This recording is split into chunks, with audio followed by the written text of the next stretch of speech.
안녕하세요. 저는 작은 학원을 운영하며 곧 은퇴를 바라보고 있는 63 이명순이라고 합니다. 오늘 이 글을 쓰게 된 건 제 며느리 때문입니다. 아니, 정확히는 제가 며느리라고 믿었던 한 여자 때문이에요. 저는 남편을 일찍 보내고 32년을 동네 학원 하나로 버텨왔습니다. 아들 하나 잘 키운 게 제 인생의 전부였고 그 아들이 데려온 여자를 진짜 딸처럼 아꼈습니다. 그런 믿음의 대상으로부터 배신을 당한다는 게 얼마나 큰 사건이었는지, 그 사건이 벌어진 뒤 열흘간 벌어진 일을 지금부터 말씀드리겠습니다. 제 아들은 30대 중반입니다. 중견 무역회사에서 해외 영업팀장으로 일하고 있고 어릴 때부터 착실하고 성실한 아이였습니다. 제 남편이 위암으로 세상을 떠난 게 7년 전이에요. 그 뒤로 저는 학원 하나 붙들고 혼자 버텨왔습니다. 아들이 사회생활 시작하고 나서도 저는 늘 걱정이었어요. 연애도 통 안 하고 일만 하는 아들이 안쓰러웠거든요. 그러다 3년 전 어느 토요일이었습니다. 아들한테서 전화가 왔어요. 엄마, 나 내일 사람 하나 데려갈게. 엄마 일하는 학원으로 갈 거야. 사람? 무슨 사람? 그냥 만나는 사람 있어. 저는 전화기를 놓자마자 학원을 청소하기 시작했습니다. 바닥을 3번 닦고 화분도 새로 들여놓고 심지어 학원 앞 간판까지 물걸레로 닦았어요. 아들이 여자를 데려온다는데 어떻게 가만히 있겠습니까? 다음 날 저녁, 원생들이 모두 가고 난 뒤 학원 유리문이 열리더니 아들이 들어왔습니다. 그 뒤에 키가 좀 작고 날씬한 여자아이가 서 있었어요. 첫인상은 얌전하고 깔끔했습니다. 이름은 송지아, 27이라고 했어요.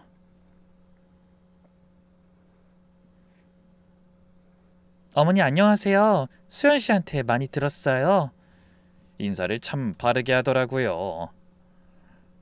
학원 안을 둘러보더니 한쪽 벽에 걸린 제 남편의 사진을 보고 걸음을 멈추더군요. 그리고 조용히 두 손을 모아 고개를 숙이는 거예요. 저는 가슴이 뭉클해지는 감정을 느꼈습니다. 아버님이 수연 씨랑 참 많이 닮으셨어요. 어머니 혼자 이 학원 지키셨겠네요. 진짜 대단하세요. 그 아이 눈시울이 빨갛게 물들었어요. 저한테 다가오더니 제 손을 두 손으로 꼭 쥐며 말했습니다. 저도 어머니처럼 강한 사람이 되고 싶어요. 말에 감정이 담겨 있다는 걸 그때 알았어요.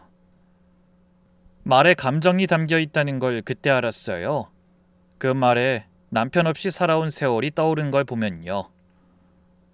그 자리에서 결심했어요. 이 애다 싶었습니다.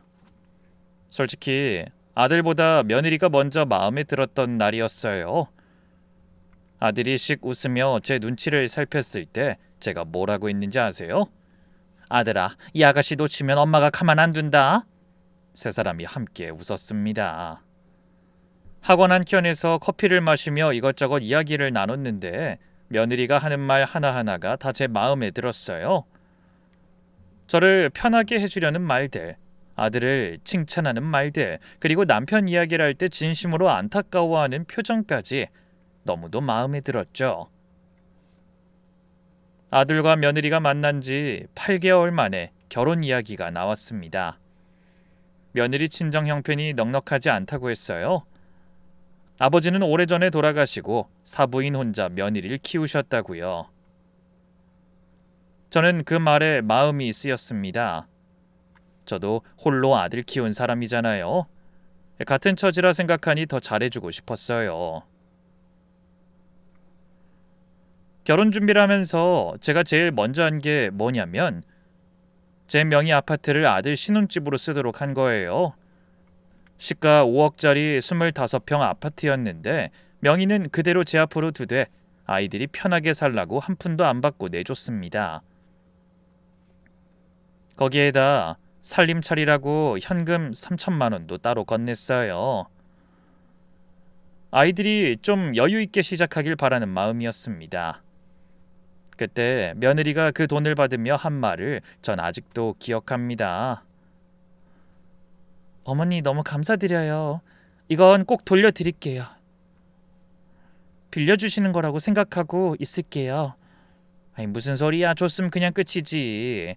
신혼인데 살림 좀 차리라고 주는 거야. 아니에요 어머니.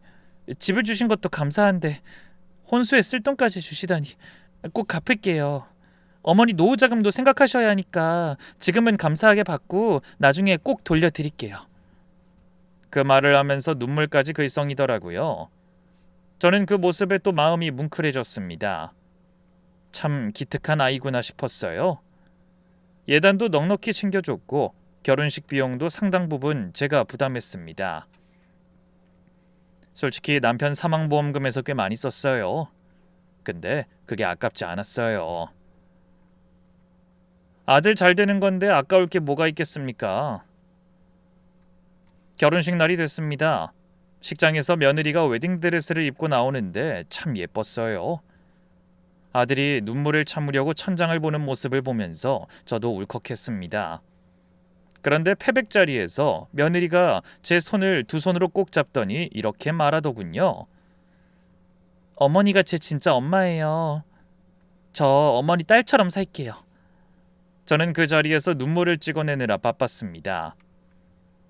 앞치마로 얼굴을 가리고 한참을 울었죠. 아들이 엄마 왜 이래 좋은 날인데 라며 난감한 듯 그래도 기분 좋아하면서 말했지만 눈물이 멈추질 않았어요. 피로연이 거의 끝나갈 무렵이었습니다. 저는 하객분들께 인사를 하다가 복도 쪽으로 나왔는데 거기서 사돈이 옆 사람과 이야기하는 게 들렸어요. 이쪽 집이 아파트가 꽤 되더라고. 학원도 되고. 우리 지아가 잘 들어간 거야. 저는 발을 멈추고 가만히 서 있었습니다. 마치 며느리가 저희 돈을 노리고 아들과 결혼했다고 말하는 모습이었어요. 솔직히 불쾌했지만 그래도 저는 그때 이렇게 생각했어요. 아휴, 어떻게 저런 부모 밑에 이렇게 참한 아가씨가 나왔을까? 혀를 차면서도 며느린 다르다고, 며느린 진짜 괜찮은 아이라고 믿었습니다. 어머니가 좀 그렇다고 딸까지 나쁜 건 아니잖아요. 그때 저는 정말 그렇게 생각했어요. 저는 제 눈으로 보고 들은 것만 믿으려고 노력했으니까요. 그렇게 결혼 후 1년 동안 며느린 정말이지 흠잡을 데가 없었습니다. 명절이 되면 이틀 전부터 미리 와서 저와 함께 음식을 준비했어요. 전을 부치면서 이런 말도 했습니다. 어머니, 저 이거 진짜 좋아요. 어머니랑 이렇게 나란히 있어서 전 부치는 거. 저희 친정에선 이런 거 해본 적이 없거든요. 제 무릎이 안 좋다는 말에는 매주 파스를 사들고 찾아왔어요. 학원까지 직접 와서 붙여주는데 제가 아이고 됐어 바쁜데 뭘 이라고 해도 막무가내였습니다. 어머니 가만히 계세요. 이거 제가 안 하면 누가 해요? 무뚝뚝한 아들은 이런 거 못할걸요? 그냥 저한테 맡기세요. 저희 학원 홍보 연수막도 직접 디자인해서 만들어줬고 학원 앞 화분도 계절마다 바꿔서 갖다 놓더라고요. 저는 동네방네 며느리 자랑을 하고 다녔습니다. 저희 학원과 같은 라인에서 분식집을 하는 제 친구에게도 매일같이 자랑했어요. 아이 복순아, 우리 며느리가 또 꽃 사가지고 와서 학원 앞을 화사하게 꾸며놨어. 아이 세상에 이런 며느리가 어딨어. 너 이렇게 우리 집 와서 매번 자랑할 거니? 우리 며느리가 나한테 연락하든 말든 상관 안 한다고 저번에 이야기한 거 들었으면서 또 자랑이야? 너 또 모른다. 얌전한 고양이 부뚜막에 먼저 올라간다고? 얘 너는 왜 맨날 그래? 아이 그냥 착한 애야. 왜 애를 잡아먹지 못해서 안달이야? 친구는 제 자랑에 항상 그렇게 초를 치곤 했어요. 그래도 그땐 웃으며 넘겼죠. 그렇게 1년쯤 지났을 무렵이었습니다. 어느 날 저녁 식사 자리에서 아들이 슬쩍 운을 뗐어요. 엄마 있잖아. 그 아파트 세금 문제 때문에 미리 정리해두는 게 좋다고 지아가 그러던데. 그 말이 끝나기가 무섭게 며느리가 나섰습니다.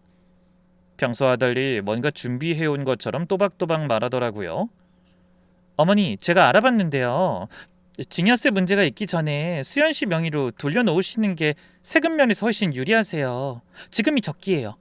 나중에 세법 바뀌면 더 복잡해지거든요. 저는 밥을 먹다가 젓가락을 내려놨습니다. 뭐라고 설명하기 어려운 기분이었어요.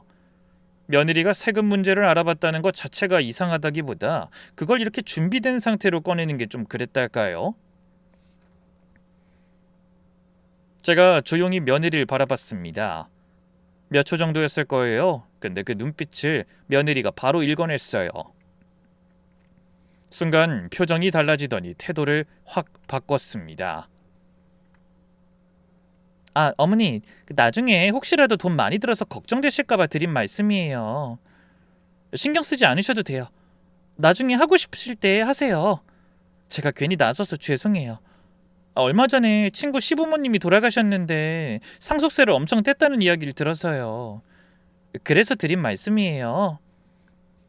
웃는 얼굴, 다정한 목소리, 방금 전까지의 기세가 감쪽같이 사라졌습니다. 저는 속으로 생각했어요. 내가 괜히 예민했나?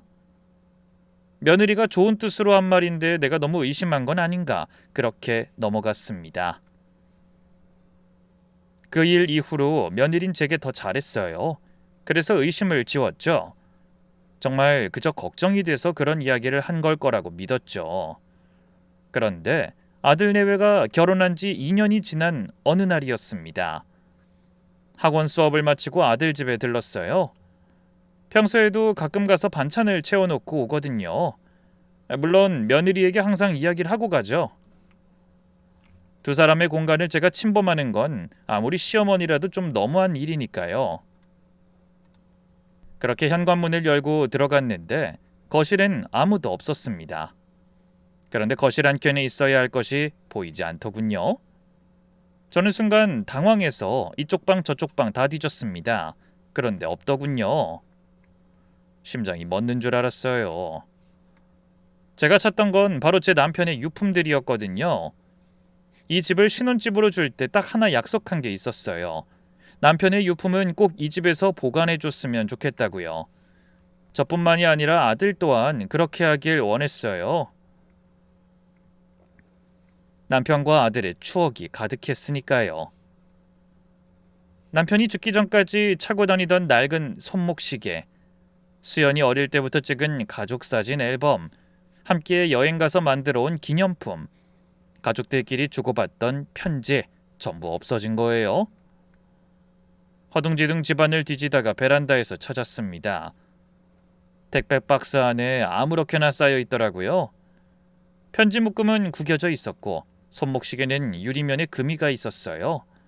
저는 그 시계를 들고 한참 동안 서 있었습니다. 그때 며느리가 현관으로 들어오더라고요. 장을 보고 온 모양이었어요. 어머니 오셨어요? 어머, 그걸 거기서 찾으셨구나. 지아야, 이게 왜 여기 있어? 아, 거실 정리하다 보니까 자리가 없어서요. 제가 인테리어 할 때 공간이 좀 필요하거든요.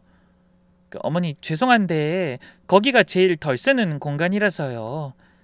보관만 해달라고 하셔서 그냥 거기 넣어둔 거예요. 그래도 찾기는 쉽죠?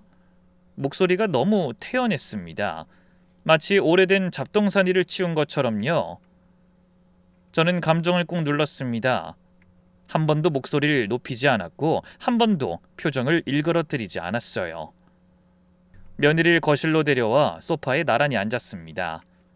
지아야, 잘 들어. 이 물건들은 네 시아버지의 기억이 담긴 거야. 특히 이 시계는 남편이 죽기 직전까지 차고 다니신 거고, 이 편지들은 우리 가족들이 서로 주고받은 거야. 이 물건을 보관해달라고 했을 땐 잘 보살펴달라는 뜻이었는데 이렇게 구석에 처박아 놓으면 기분이 어떻겠니? 네 남편이 알았으면 더 난리였을 거다. 며느리가 잘 모르는 것 같아 제가 잘 타일렀다고 생각했어요. 솔직히 큰 소리 내지 않고 화도 내지 않았죠. 그리고 이날 이후로 한 번도 그 일에 대해 이야기하지도 않았어요. 아들에게 고자질하듯 이야기하지도 않았고요. 죄송해요, 어머님. 제가 생각이 짧았어요. 다음부터는 꼭 먼저 여쭤볼게요. 며느리가 죄송한 듯 고개를 숙였어요. 저는 그래, 됐어. 밥이나 먹자 라고 했고 그날은 그렇게 넘어갔습니다. 하지만 그날 이후 며느리가 달라지기 시작했어요. 대놓고 달라진 건 아니었습니다. 표정은 여전히 웃고 있었지만 눈이 웃지 않았어요. 말끝에 붙던 어머니의 톤이 좀 더 낮아졌고 식사에 초대하는 횟수가 줄었습니다. 저한테 하던 안부 전화도 뜸해졌어요. 대신 제 아들 수연이에게 연락을 하도록 시키더군요. 저는 며느리에게서 위화감을 느꼈어요. 하지만 믿고 싶지 않았습니다.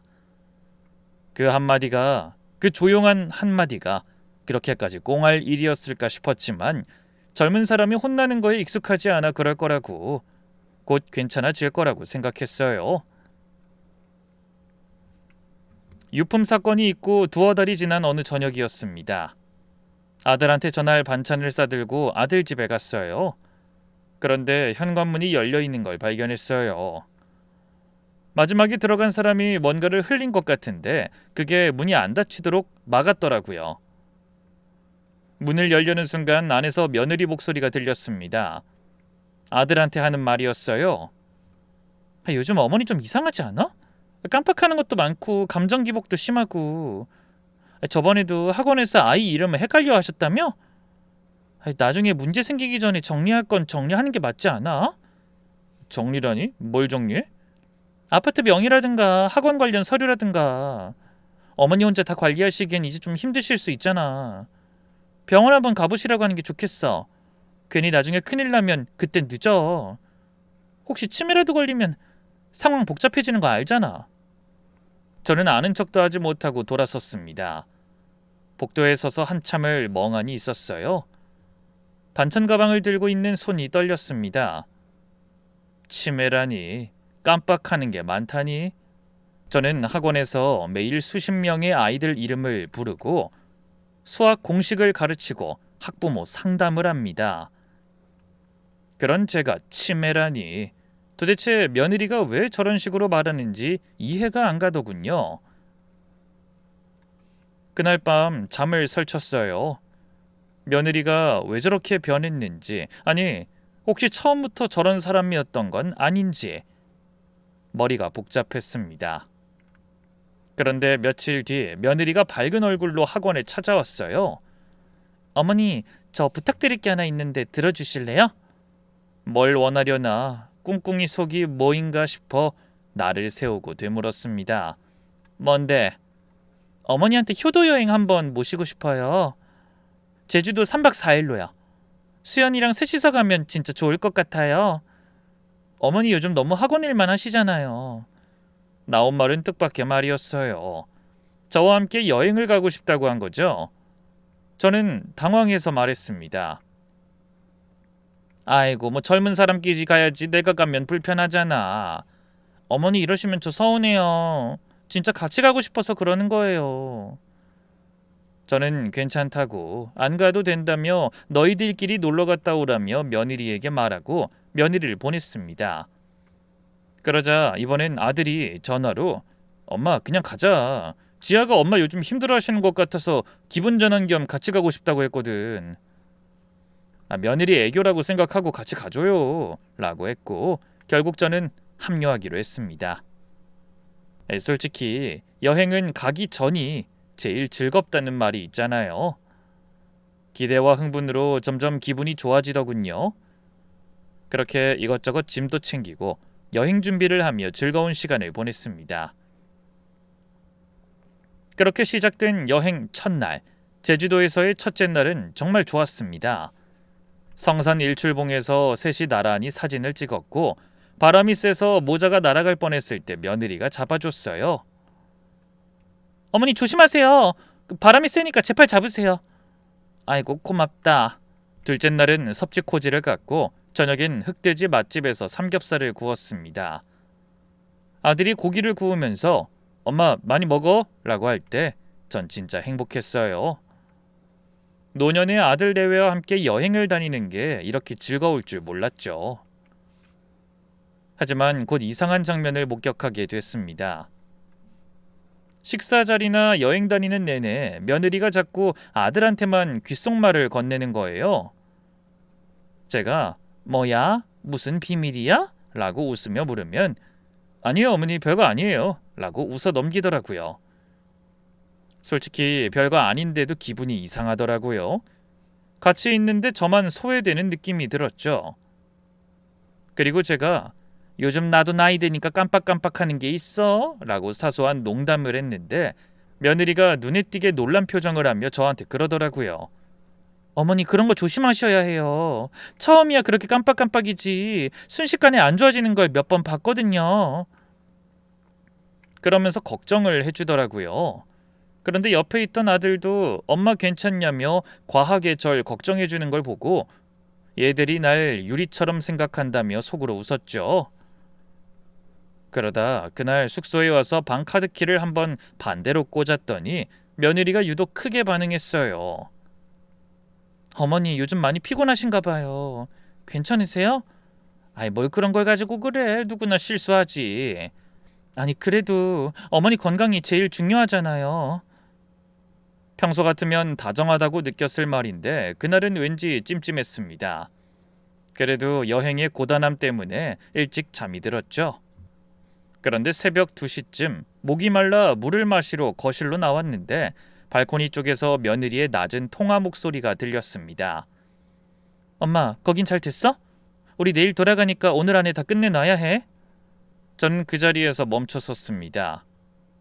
거기가 어디를 말하는 건지, 뭘 끝내라는 건지 알 수 없었어요. 하지만 심장이 쿵쿵 뛰기 시작했습니다. 조용히 방으로 돌아와 이불을 뒤집어 쓰고 누웠는데 잠이 오질 않았어요. 제주도 마지막 날이었습니다. 공항으로 가는 차 안에서 며느리가 유독 들떠 보였어요. 평소보다 말이 많았고 자꾸 핸드폰을 확인했습니다.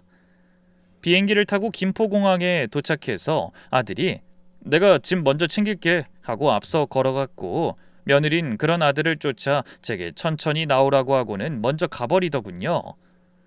저는 천천히 게이트를 빠져나오고 있었어요. 바로 그때였습니다. 뒤에서 빠른 발소리가 들리더니 승무원 한 명이 숨을 헐떡이며 달려왔어요. 저기 손님, 잠깐만요. 이거 놓고 가셨어요.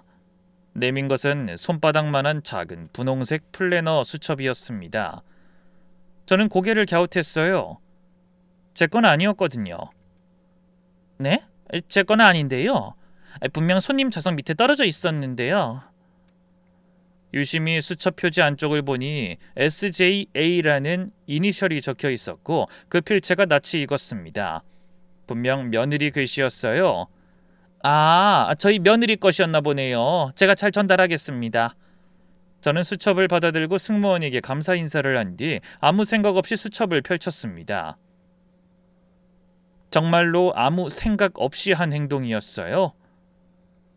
스케줄 같은 거나 적혀 있겠지 싶었는데 첫 페이지를 넘기는 순간 손이 떨렸어요. 아니, 온몸이 떨렸습니다.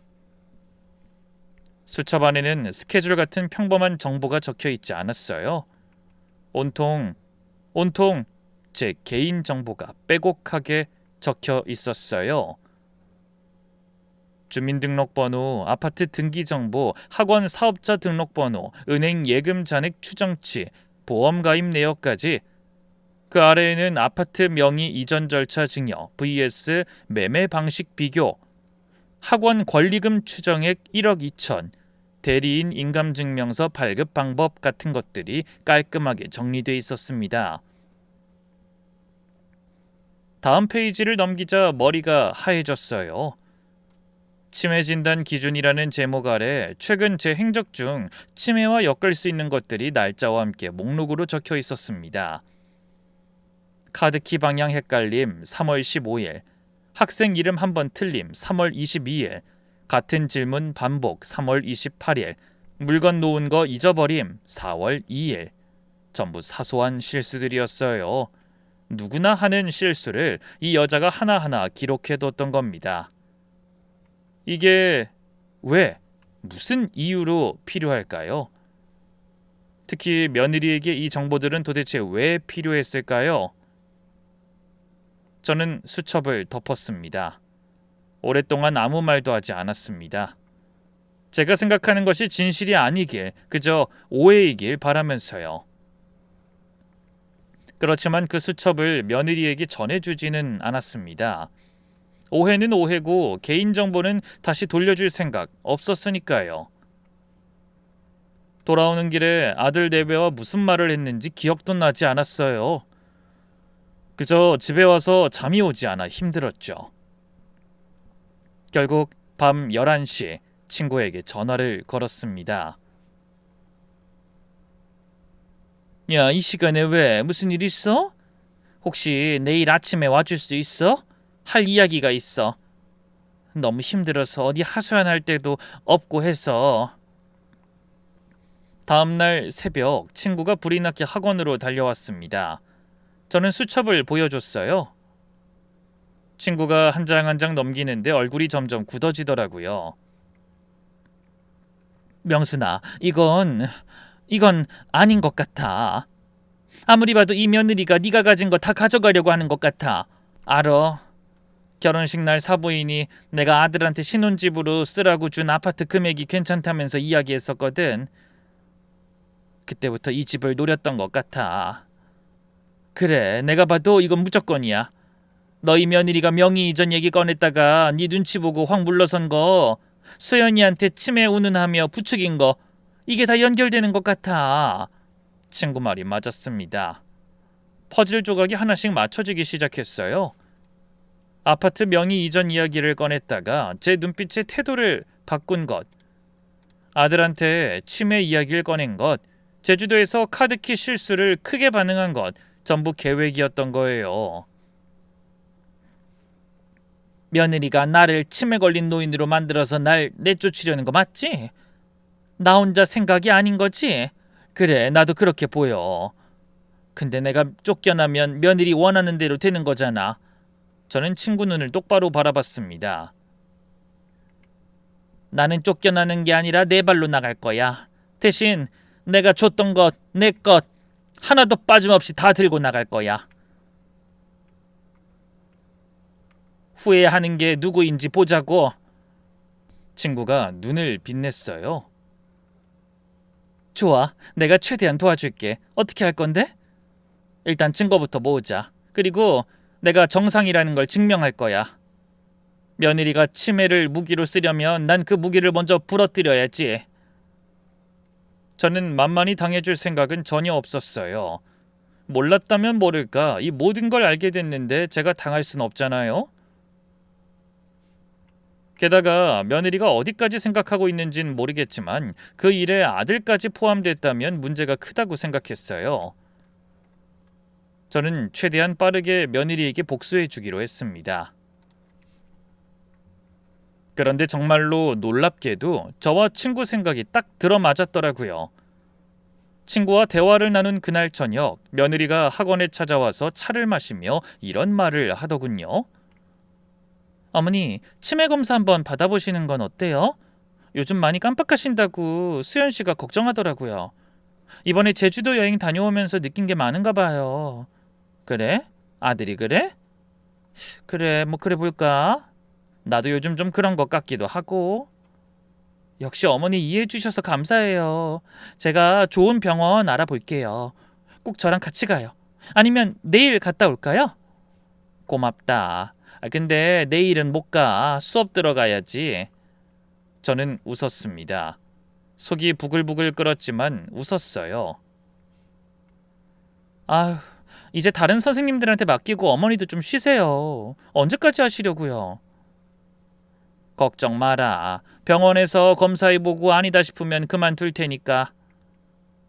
제 말에 며느리가 꼭 그러라며 당부를 하더군요. 저도 병원에 갈 생각이었습니다. 하지만 병원은 며느리가 알아본 곳이 아니라 제가 봐둔 곳으로 갔습니다. 그 다음 날 남동생과 동생 딸인 서진이가 일하는 준종합병원으로 갔습니다. 동생의 딸이 준종합병원에서 일을 하고 있었거든요. 아니 누나, 왜 갑자기 치매 검사를 하겠다는 거야? 자세한 건 나중에 말해줄게. 일단 검사부터 하자. 간이 인지 검사, 신경심리 검사까지 전부 받았습니다. 결과는 정상이었어요. 깨끗한 정상. 고모, 완전 정상이에요. 인지기능 전혀 문제 없으세요. 그래? 그럼 진단서 발급해 줄 수 있어? 당연하죠. 근데 고모, 대체 왜... 나중에 다 말해줄게. 지금은 이 진단서가 필요해. 저는 진단서를 발급받아 동생한테 맡겼습니다. 그리고 그 다음 날 아들 내외를 제외한 나머지 친척들에게 조용히 연락을 돌렸어요. 사촌 언니, 남동생, 시누이, 시댁 식구들까지 대화 주제는 하나였죠. 얼마 전에 우리 며느리가 걱정된다고 치매 검사 받으러 가자고 하더라고.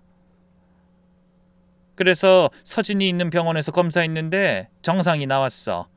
하고 나니까 마음 편한 거 알지? 혹시 모르니까 가서 한번 해봐. 서진이 병원이 참 친절하고 잘해주더라. 제가 그렇게 말하니 다들 다행이라며 우리도 그럴 나이가 됐다며 한번 해봐야겠다고 말하더군요. 솔직히 말하면 저는 선수를 친 거예요. 며느리가 꼭 자기랑 같이 가야 된다고 하는 걸 보면 뭔가 꿍꿍이가 있는 모양인데 며느리 좋은 일 해줄 생각은 없었거든요. 뭐로 가나 서울로만 가면 된다고. 중요한 건 제가 치매가 아니고 인지 상태가 정상이라는 걸 증명한 서류였으니까요. 며느리가 나중에 시어머니가 치매다 라고 떠벌려도 친척들이 이미 알고 있도록 선수를 친 거예요. 제가 제주도에서 돌아온 지 4일째 되는 날 또 한 번 크게 놀랄 일이 있었어요. 아무래도 제주도에서 사부인과 며느리의 대화 내용이 마음에 걸려서 혹시나 없어진 게 없나, 달라진 게 없나 찾아보던 중이었거든요.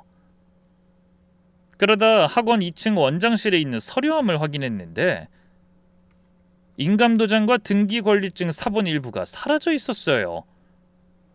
결혼 초에 며느리가 학원에 자주 드나들게 되면서 제가 2층 현관 비밀번호를 알려줬거든요. 그때는 며느리니까 당연히 알려줬습니다. 제주도 간 사이에 이런 일이 벌어진 거면 며느리가 사돈한테 비밀번호를 넘겼겠죠. 제주도에 있는 동안 사돈이 들어와서 서재 서류를 뒤졌을 겁니다. 며느리가 새벽에 통화하던 내용이 이제야 선명하게 맞아떨어졌습니다. 저를 제주도에 붙잡아두고 사돈이 비밀번호를 찍고 들어와서 인감도장과 등기권리증 사본을 가져간 거였어요. 소름이 돋았습니다. 며느리와 사돈의 실행력에 정말 온몸에 솜털이 곤두설 만큼 놀랐습니다. 저는 즉시 남은 인감도장, 통장, 개인정보 관련 서류를 전부 열쇠가 달린 작은 상자에 넣어 친구의 집으로 옮겼습니다. 그리고 학원 2층 원장실에 작은 녹음기를 하나 놓아뒀어요. 친구가 구해다 준 건데 책꽂이 뒤쪽에 넣어두면 눈에 안 띄는 아주 작은 거였습니다.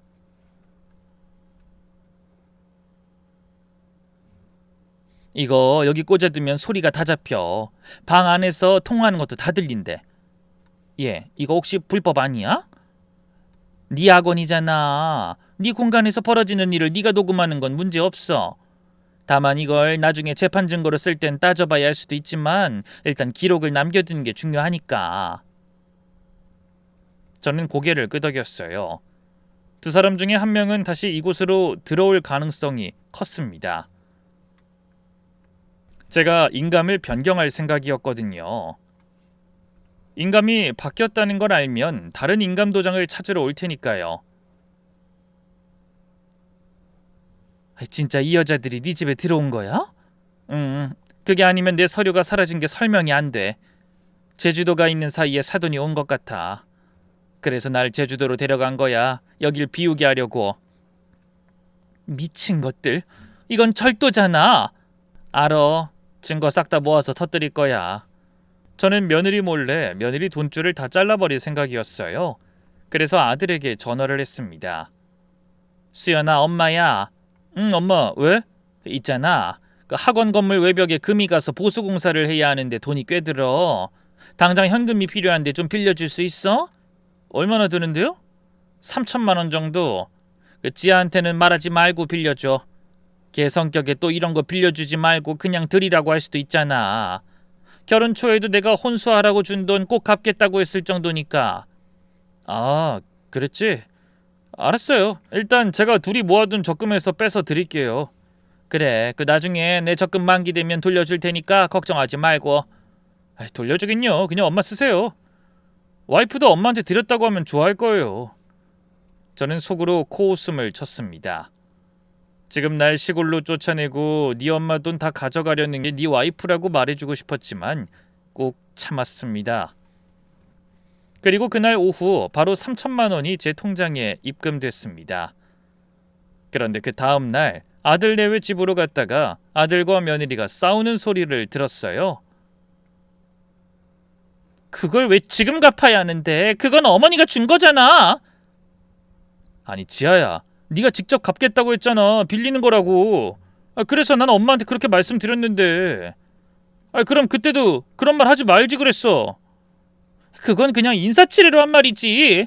진짜 받아갈 줄은 몰랐잖아. 인사치레? 그게 다 연기였어? 어찌됐든 약속은 약속이야. 엄마 학원에 생긴 문제 해결하는 데 쓰기로 했으니까 더 이상 왈가왈부하지 마. 며느리가 얼마나 속이 부글거렸을지 뻔했지만 본인 입으로 꼭 갚겠다고 한 말이 있으니 버틸 수가 없었던 거예요. 저는 그 다음 날엔 학원 관련 서류들을 하나하나 원위치시키는 작업을 계속했습니다. 사업자 등록증, 원장 인가서, 임대차 관련 서류까지 전부 제 손안에 뒀어요. 친구가 서류 쪽을 꼼꼼하게 도와줬습니다. 이거 전부 네 명이니까 법적으로는 아무 문제 없어. 다만 나중에 혹시 모르니까 서류 정리한 날짜를 기록해둬. 고마워 친구야. 이 돈의 회수는 시작에 불과했습니다. 8일차 아들한테 연락이 왔어요. 아들 집으로 한번 오라고 하더라고요. 가보니 거실에 아들이 앉아 있었고 옆에 며느리가 있었습니다. 표정이 심각하더라고요. 아들이 힘겹게 입을 열었어요. 엄마, 있잖아요. 말해봐. 와이프가 요즘 엄마 많이 걱정하더라고. 그 와이프가 알아보니까 시골에서 전원생활 하시는 게 정신건강에 좋다고 하더라고요. 그 어머니도 가셔서 편하게 지내시는 게 어때요? 그 말이 수첩 속 며느리의 계획과 한 글자까지 일치했어요. 저는 수첩을 꺼내 보여주려다가 멈췄습니다. 아들은 이미 깊이 심어져 있었어요. 지금 이 자리에서 수첩을 보여줘봐야 엄마가 지아를 싫어해서 그래 라고만 할 게 뻔했습니다. 그래, 알았어.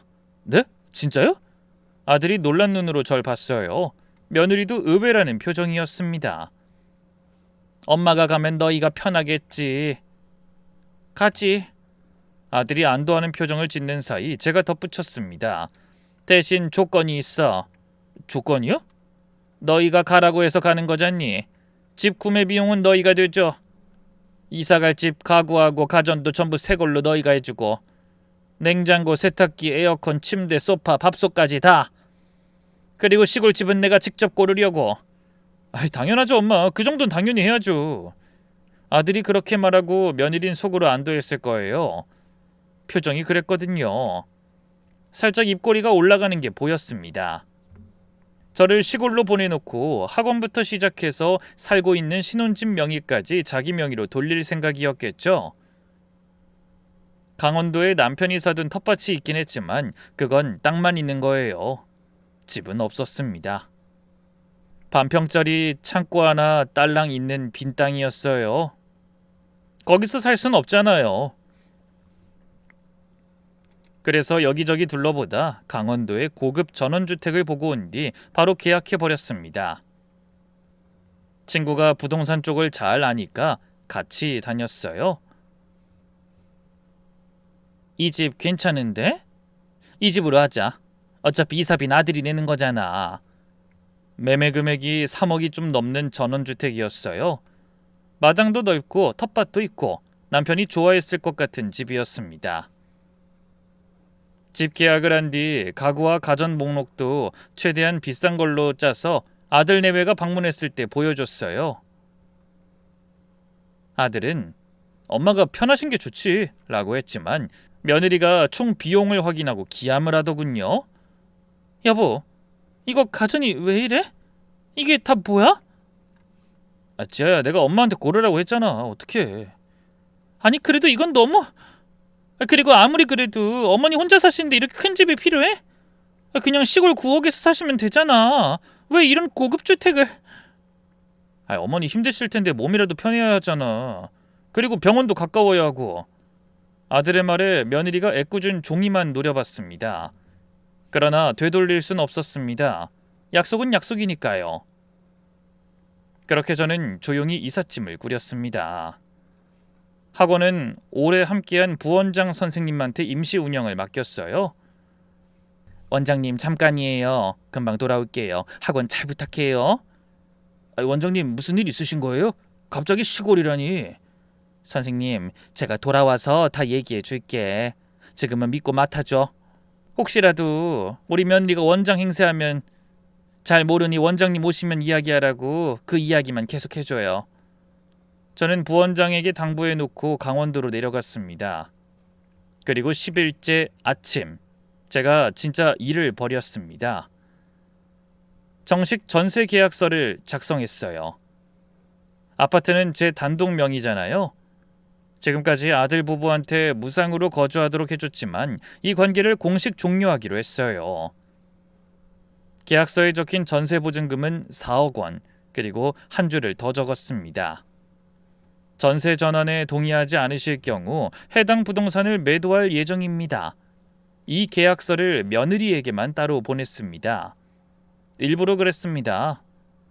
수연이한테 보내면 아들이 중간에서 엄마 왜 이래? 하며 상황을 수습하려 할 게 뻔했어요. 저는 며느리가 스스로 움직이도록 만들고 싶었습니다. 이 계약서를 받으면 며느리가 반드시 저한테 달려올 거라는 걸 알았거든요. 그리고 달려오는 순간이 제가 기다리는 순간이었습니다. 그래서 일부러 수연이한테는 보내지 않았어요. 1시간도 안 돼서 전화가 왔습니다. 며느리였어요. 목소리가 떨리고 있었습니다. 어머니 이게 뭐예요? 전세 계약서라니 이게 무슨 소리예요? 읽어보면 알잖아. 내 집이야, 내 명의. 내가 무상으로 살게 해준 거고 이제 그 관계를 끝내겠다는 거야. 어머니가 나가겠다고 해놓고 이게 뭐예요? 이건 아니잖아요. 뭐가 아니야? 내 집인데 내가 전세를 받겠다는데 4억 못 내면 나가든가 아니면 내가 그냥 팔아버릴까? 선택해. 며느린 대꾸할 말이 생각나지 않는 한참 아무 말 못하다 전화를 뚝 끊어버렸습니다. 전세 계약서를 보낸 다음 날이었습니다. 오전 11시쯤 대문 벨이 울렸어요.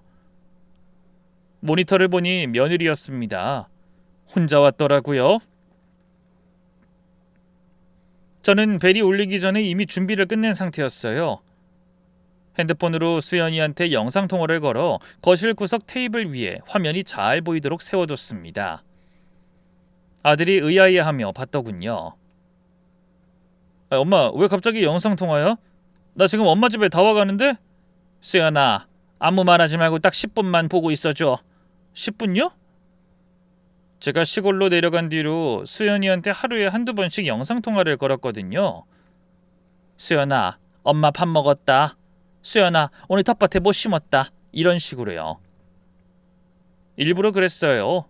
매일 하다 보니 아들도 익숙해져서 엄마가 외로운가 보다 하고 대수롭지 않게 받아줬습니다. 아들은 의아해하면서도 화면을 켜뒀습니다. 그리고 저는 제 폰의 스피커폰을 해제하고 아들의 목소리가 들리지 않도록 했죠. 그리고 벨소리가 들리자 현관문을 열었어요. 며느리가 서 있었습니다. 얼굴이 많이 상해 있었어요. 어머니 들어가도 돼요? 그래 들어와. 거실로 안내했습니다. 핸드폰이 세워진 쪽으로요. 소파에 마주 앉았는데 처음엔 연기를 하더라고요. 어머니 걱정돼서 왔어요. 갑자기 이렇게 멀리 오시니까 마음이 안 놓여서. 그래, 고맙다. 어머니, 그런데 그 전세 계약서요. 그게 좀 갑작스러워서요. 무슨 의미예요? 의미? 글자 그대로야.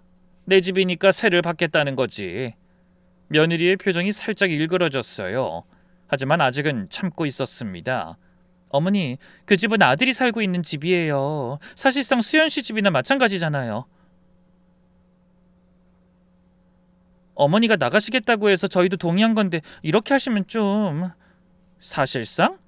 뭐 사실상이 뭐야? 등기부등본에 누구 이름이 적혀 있는데? 이명순이야, 오수연이야? 그건 그렇지만이 아니라 그런 거야. 내 명의집에 내가 뭘 하든 내 자유야. 5분도 안 돼서 본색이 터져 나왔습니다. 어머니 진짜 이러실 거예요? 어머니가 먼저 나간다고 해놓고 지금 이게 뭐예요? 그래서 내 발로 내가 집 구해서 나왔잖니. 근데 나갈 때 내 것을 다 들고 나온 것뿐이야. 어머니가 이러시면 아들이 얼마나 힘든지 아세요? 수연 씨 입장도 좀 생각해 주세요. 수연이 입장? 내 아들 입장을 네가 나한테 가르치려고? 며느리의 목소리가 점점 높아졌습니다. 앉아있던 소파에서 벌떡 일어나더니 절 내려다보며 말했어요. 어머니 진짜 너무해요. 저한테 잘해주는 척하면서 속으로 맨날 절 무시했잖아요. 유품 갖고 저한테 잔소리할 때부터 알아봤어요. 어머니가 날 싫어한다는 거. 잔소리? 내가 딱 한 번 남편 물건에 손대지 말라고 한 게 잔소리야? 아 그래요, 맞아요. 그거 하나 가지고 저한테 평생 꼬투리 잡으실 거잖아요. 다 죽은 사람 유품이 뭐가 그렇게 대단하다고. 내가 그 더러운 거 치워줬으면 고마워하기라도 해야지. 솔직히 죽은 사람 물건을 왜 집안에 둬요? 재수없게? 그 말에 저는 21번 크게 쉬었습니다. 고작 그 일로 이런 엄청난 일을 벌인 거예요. 저는 그 자리에서 일어서지도 않았어요. 앉은 자리에서 며느리를 올려다보며 조용히 말했습니다. 예, 앉아. 싫어요. 앉으라고. 목소리가 바뀐 걸 느꼈는지 며느리가 잠시 멈칫하더니 다시 앉았어요. 좋아, 그럼 솔직하게 물어볼게. 내 아파트 명의를 수연이한테 넘기게 하려고 한 거, 학원 권리금까지 계산한 거, 나한테 치매 딱지 붙이려고 깜빡하는 걸 날짜별로 적어둔 거 다 네가 한 거 맞지? 며느리의 얼굴에서 핏기가 사라졌어요. 뭔 소리예요? 어머니 무슨 말씀을... 분홍색 수첩, 제주도 비행기에서 떨어뜨린 거 내가 가지고 있어. 며느리가 입을 벌렸다 닫았어요. 눈이 흔들리기 시작했습니다. 그건 업무 수첩이에요. 어머니가 오해하신 거예요. 업무 수첩에 내 주민번호랑 예금 잔액이 왜 적혀있니? 업무 수첩에 치매 진단 기준이 왜 들어가 있어? 거기에 학원 처분하는 내용까지 적힌 거 그건 뭐야? 며느리가 더 이상 대답을 하지 못했어요. 잠시 입을 꾹 다물고 있다가 갑자기 태도를 바꿨습니다. 그래요, 맞아요. 다 맞아요. 그래서 어쩔 건데요? 어머니가 뭘 할 수 있는데요? 아들은 절대 어머니 편 안 들어요. 남편이 어머니보다 날 더 믿는다고요. 그 말을 하면서 며느리가 비웃듯이 웃었습니다. 승리를 확신하는 표정이었어요. 전 그 순간을 기다리고 있었습니다. 이 집에서 굴러먹은 게 몇 년이라고 그렇게 주둥이가 나불거려? 내가 너한테 뭘 잘못했어? 밥 해줬지, 집 내줬지, 돈 줬지. 몸이 아픈데도 네 비위 맞춰줬지. 그런 내가 딱 한 번 남편 물건 함부로 하지 말라고 했더니 이게 네 대답이야? 나를 미친 노인네 만들어서 내쫓고 내 집을 처먹겠다고? 그래, 네 남편이 널 더 믿는다고? 그럼 한번 확인해볼까? 조용히 숨겨뒀던 핸드폰을 집어들었어요. 그리고 액정을 며느리 쪽으로 돌렸습니다. 네 남편이 지금 다 듣고 있거든. 화면 속에 수연이의 얼굴이 있었습니다. 눈이 벌겋게 충혈돼 있었고 입술을 꽉 물고 있었어요. 며느리가 핸드폰 화면을 보는 순간 얼굴이 하얗게 됐습니다. 여보? 아들이 화면 너머로 입을 열었어요. 다 들었어. 아니야 여보, 이건 아니야. 어머니가 날 함정해. 그만 좀 해. 다 들었다고. 아들이 처음으로 아내한테 그런 말을 했습니다. 며느리가 멈칫했어요. 나 지금 거의 다 왔어. 딱 기다리고 있어. 영상통화가 끊겼습니다. 며느리가 벌떡 일어나 현관으로 향했지만 저는 앉은 자리에서 한마디만 했어요. 어딜 가? 네 남편 오고 있어. 며느리가 현관 앞에 서서 돌아봤습니다. 처음으로 겁먹은 눈이었어요. 정말로 아들은 곧 도착했습니다. 눈이 벌겋게 부어 있었어요. 세 사람이 거실에 마주 앉았습니다. 저는 핸드백에서 분홍색 수첩을 꺼내 테이블 위에 놓았습니다. 수연아, 이거 네 아내 수첩이야. 제주도 비행기 안에서 떨어뜨린 걸 승무원이 찾아내서 나한테 주더라고. 한번 읽어볼래? 며느리가 필사적으로 막으려 했지만 아들이 며느리를 막아서며 그 수첩을 확 채갔습니다. 한 장 한 장 넘기는 동안 얼굴이 점점 굳어갔습니다. 제 개인정보, 재산 내역, 명의 이전 계획, 치매 목록까지 전부 확인했어요. 며느리의 변명이 시작됐습니다. 수연씨, 그건 내 거 아니야. 어머님이 착각하신 걸 거고. 그걸 믿으라고 하는 말이야? 이게 네 수첩이 아니면 난 당장 신고해야 해. 우리 엄마 개인정보를 누가 털어간 거니까. 그렇게 해도 상관없어? 신고라니. 사실은 엄마가 시킨 거야. 엄마가 다 짠 거라고. 나도 피해자야. 저는 핸드폰을 꺼냈습니다. 녹음 파일을 재생했어요. 다행인지 사부인이 제 학원에 한 번 더 들어왔더군요. 그리고 며느리와 대화까지 했더라고요. 엄마, 갑자기 어머니가 이상해졌어. 뭔가 눈치챈 것 같아. 뭐? 아이, 서두르라니까. 명의 이전 서류 먼저 확보해야지. 알았어. 근데 바뀐 인감을 못 찾았어. 거기까지 듣던 며느리의 얼굴이 새하얘졌어요. 이건 불법 녹음이에요. 이거 증거로 못 써요. 내 집에서 네가 한 전화통화야. 내 공간에서 네가 벌인 일을 내가 기록한 거야. 그게 불법인지 합법인지는 법원에서 판단해. 물론 불법일 수도 있고 증거로 못 쓸 수도 있지. 근데 지금 중요한 건 그게 아니잖아. 네 남편이 다 들었다는 거지. 아들이 이를 악물고 물었어요. 당신 정말로 아버지 유품 때문에 이런 짓까지 하게 된 거야? 어떻게 그럴 수가 있어? 내가 아버지를 얼마나 애틋하게 생각하는지 말해줬잖아. 그때까지 저는 유품 사건에 대해 아들한테 자세히 말한 적이 없었습니다. 며느리가 남편 유품을 창고에 처박은 것, 손목시계 유리면에 금이 간 것, 그리고 제가 딱 한 번 조용히 타일렀던 것, 제가 다 말했어요. 하나도 빠짐없이. 아들이 의자에서 벌떡 일어났습니다.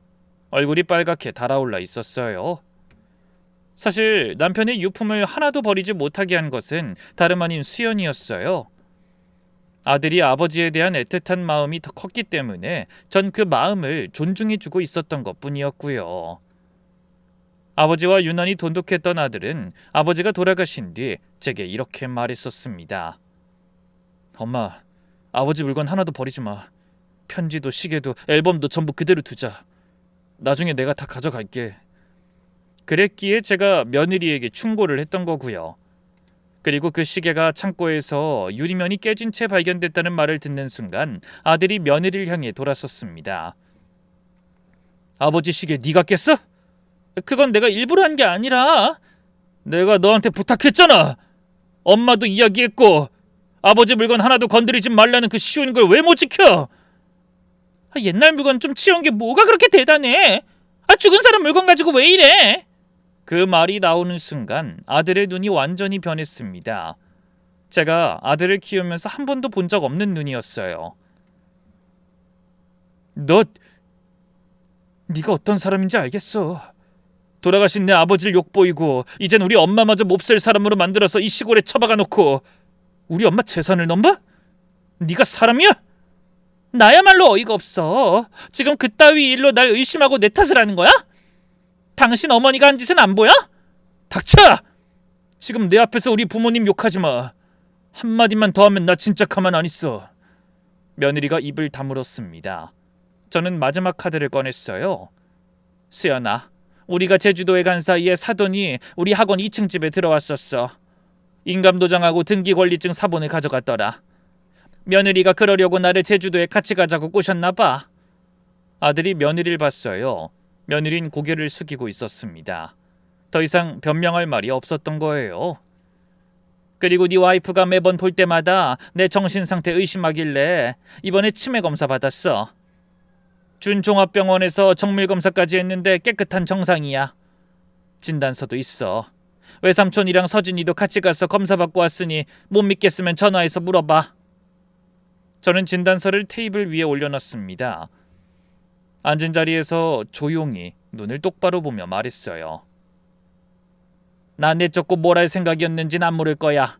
대신 법대로 하자. 인감도장 절취권은 절도로 신고할 거고 치매 모함권은 명예훼손으로 갈 거야. 아파트는 내 명의니까 내가 팔든 전세를 놓든 내 자유고, 그리고 3천만 원은 이미 받았으니까. 아들이 제 옆에 섰습니다. 그리고 며느리를 향해 말했어요. 이혼하자. 수연씨 이러지 마. 나 한 번만. 이혼하자고. 너 이혼하고 싶어서 나랑 우리 어머니한테 이런 짓 한 거 아니었어? 아들이 돌아서서 창밖을 봤습니다. 어깨가 떨리고 있었어요. 아들이 얼마나 상처 입었을지 가늠도 되질 않았어요. 시어머니인 제가 이 정도로 화가 나는데 아들은 오죽했겠어요? 그렇게 아들과 며느린 이혼 순서를 밟게 됐습니다.